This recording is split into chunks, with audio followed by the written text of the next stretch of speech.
So for the past several years, Catherine and I have had the great honor of being able to teach many different marriage educators and parent educators just some interesting ways to make their classes more exciting and more engaging and hopefully more impactful for the participants they're working with. And like most educators, Catherine and I have put a lot of time and effort into learning the different content of many different curriculums. And what we truly believe at the end of the day is really the foundation of a really great class is really having a great teacher.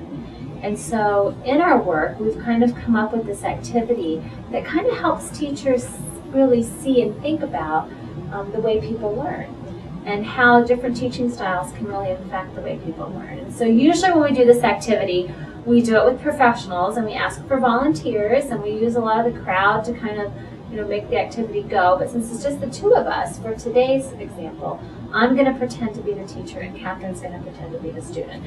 And we always pick something silly, like I'm teaching her how to play Play-Doh in this one, but we have done build blocks because we don't want you to focus on the curriculum or whether or not you agree with our points of view. We really want you to focus on the teaching style.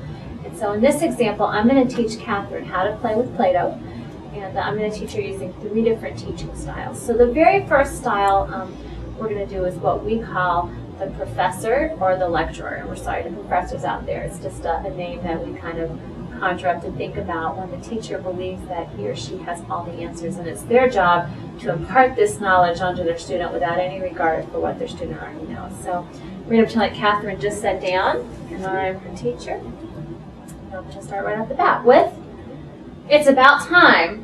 I've been waiting for you. I know class doesn't start for 5 minutes, but I can't believe you're just now getting here. We have to set up and be ready." Oh, I'm sorry. And here we go. And here's the deal: is that I heard it's about time you're here because I've heard that you really needed help with Play-Doh. That you've got some really poor Play-Doh skills.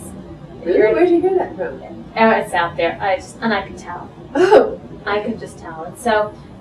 Yes, we're going to learn to play with the proper way to play with Is that Play-Doh. what I'm smelling? It's like a grape smell? We're not here to smell the Play-Doh. We're here to learn how to sculpt with the Play-Doh. So don't even be smelling or thinking it's about really the smell. strong. And I don't want to start you off with too much because I don't know that you can really handle it. So what do you think you want to build?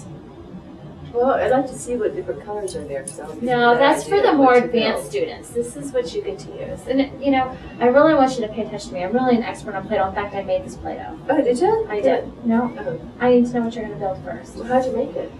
We're talking about how to build it, not how I made it. Oh, but I'd like to know. No, well, we're going to work on sculpting right now. So I would like to know what you would like to make.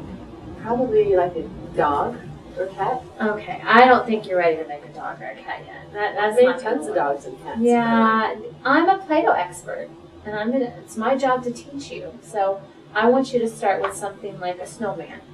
Okay, so go ahead and you can use that much, but that's all. Is there any white Play-Doh? That would be better. Listen, I don't know why you have to be so obstinate. I'm the teacher here. You need to listen to what I say and do what you're asked to do. Okay, so there's no white Play-Doh. We're using the purple Play-Doh. To make a snowman? Yes, and when you're rolling like that, you need to, no, let me show you how to do it. You're doing it all wrong. Your hands, you have to really make sure that you get it nice and round, perfectly round. Perfectly round like that. Okay. Okay, go ahead, continue. Okay. So a snowman would have a Wait, no, that's too small. The middle part's got to be very close to the size of the bottom piece. Okay. No, this piece. Oh, Listen, okay. and make sure you're rolling your hands right. Make sure you're doing it right. That's not the way I do it. Oh, you need to do it the way I do it. You need to do it the way I do it. I'm a Play-Doh expert.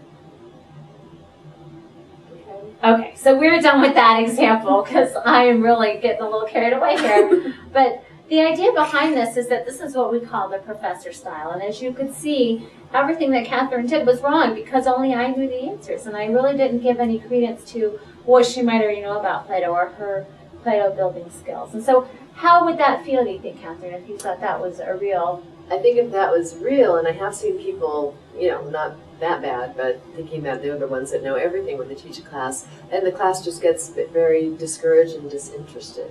Yeah, it's a really quick way to disengage, especially when you're talking about adult learners and you're talking about things like marriage education or parent education, where people definitely come with some of their own ideas and some knowledge, and you have to give some credence to that. So that was the one kind of extreme style that we'll call the lecturer or maybe the professor. Has its place if you're teaching calculus or something, but certainly not in marriage education. Right. Yeah, if this was an engineering class and I had to have everything perfect so I could land something on the moon or build a bridge, then I would need to know exactly what I needed to know that she would tell me.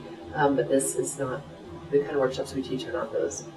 Okay, so now we will do the second example, and we like to call this style of teaching like the colleague style of teaching. And if you can think back to some classes maybe you've taken, this is the professor or the teacher who's a lot of fun, but sometimes you wonder what you've learned. Right. So anyway, in this example, what would happen is Catherine would have been waiting on me as the teacher. I would have come in late. Oh my gosh. I can't believe I'm finally here. Gosh, okay, well. Oh, what took you so? What, was there a lot of traffic or something? Well, yeah, I'm just busy. I got a lot going on. And my husband just called and he's late again. And so I got to get home and I got to still cook dinner for the kids. So I don't know, I got a lot to do. But just go ahead and just start building. And, we got all different kinds of Play-Doh here. I just kind of do what you want to do. What should this, what am I supposed to build? I've got so much going on. I've got a report that I have to do still. And my kids are calling again, and I've just got so much to do. So don't they know that you're teaching? Yeah, but you know what? Don't you know it's hard? It's really hard with the kids. I got 4 kids. It's a lot of work. Oh, you have 4 kids? I have 4 kids. So really? You're really good for someone with 4 kids. Oh, thank you. You're so nice. What a nice student. That's great. You're doing a great job. And use whatever you need to use. And we've got different colors, but anyway. I really like the way this smells. Yeah. So anyway. But I don't really know what to make here. Yeah, make whatever you want. Just do a good job and maybe I'll give you some candy or something. But I'm not really good at this kind of stuff. Yeah, that's fine. Do whatever. It'll be fine. But anyways, what do you think I should make for dinner? What do you think the kids would like? I don't know. How old are your kids? Well, I got some teenagers and I got one little one, so. Spaghetti maybe? Yeah, we had spaghetti last night. Pizza? And what is it about my husband being late from work again? Doesn't he know I have a job? I don't know. It's really frustrating.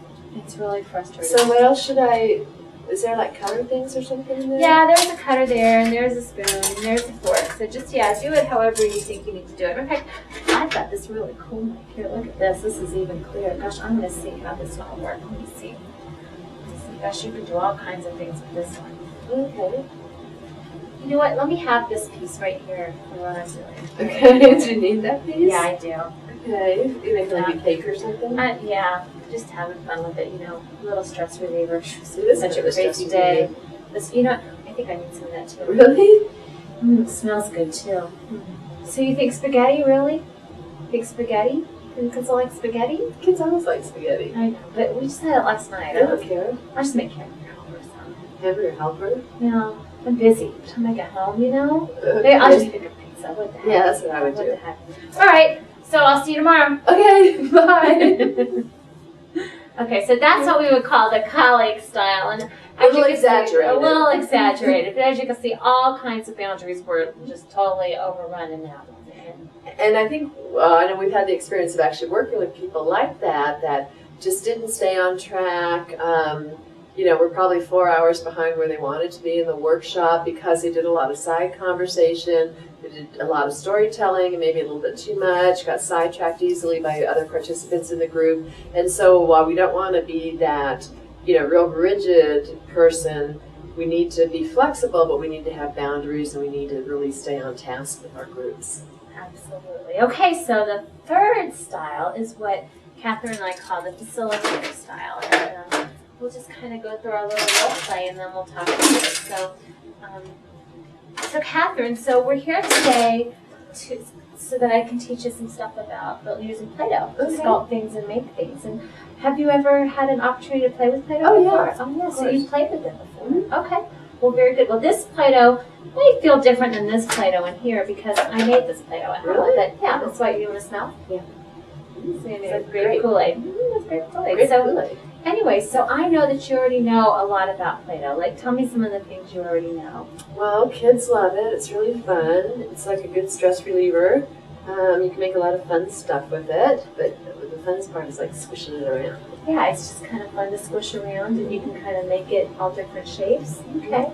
And so what kind of shapes have you made before? Oh, like animals and cookies and stars and snowmen. Okay. So when you go to make a shape, how do you usually start? It depends on what I'm doing, but usually I just kind of like to flatten things out. And, I like to use the cutter things. I don't know why. Okay. So you really like to Stuck in cut out cookie shapes. cutting, yeah. Cookie cutting. Okay. So one thing you can do when you're trying to make a flat, is to kind of go around in a circle like that. That's really good. And kind of look at it to try and make sure it's kind of even, but without a roller, it's sometimes hard to get perfect. But that's good. And then you might want to, use the palm of your hand to flatten it out. Very good. You do know a lot about it. So we have all different kinds of cutters. We have just a plain plastic knife, or we have this tool here that you can use to make scissors. You can do scissors with it, or you can also do, it's got different cutters like the triangle cutter. And this one tends to be a favorite, the little scallop. Oh yeah, I like that. Do you want to try this one? Okay, so what do you think you want to cut? I was going to make, I'm making cookies. Okay, so. Like, what are those buttery square things? Yeah, okay. Right, very good. See how your nice even pressure. Cut it out. And what shape are you making? Just square. Okay. Rectangle, maybe semi-square, rectangle. We'll see. We'll see. Yikes. Yeah, I do like the scalloped edges. It's fun. Okay. Okay, and then I just want to pull my cookie up. Okay, so sometimes if it doesn't come up too well, what you might want to do is kind of hold it down and pull off the other stuff. See if that works any better for you. Yeah, I can tell you have done this before. Yeah, very good. And you can go on to make another shape if you want to. That's a very nice job. Let's hold it up and see. Very good. Cookies. Yum. Great cookies. Okay, very good. Okay, so in that example, that's what we call the facilitator style of teaching. And the reason why we call it the facilitator style is because it's not all about all the knowledge that I have about Play-Doh and all the knowledge she doesn't have. It's really a facilitator's job. It's really to help pull out what a person already knows and give them some guidance if they need it, but more of guidance that's respectful of what they're already bringing to the program. And that becomes, with Play-Doh, it's kind of a silly example, but when we're talking about marriage education and parent education, it becomes really a key component because as people that have been married or people that have children, they already have some skills, they already have some knowledge, and adults really want that to be validated. Right. Yeah, that's really important, and that's a big difference teaching adult classes versus younger people is adults, like Maureen said, really want the recognition, they want the validation. They have tons of experience in the room, and adult learners will engage a lot better if you tap into what they already know and recognize their skills and their experience.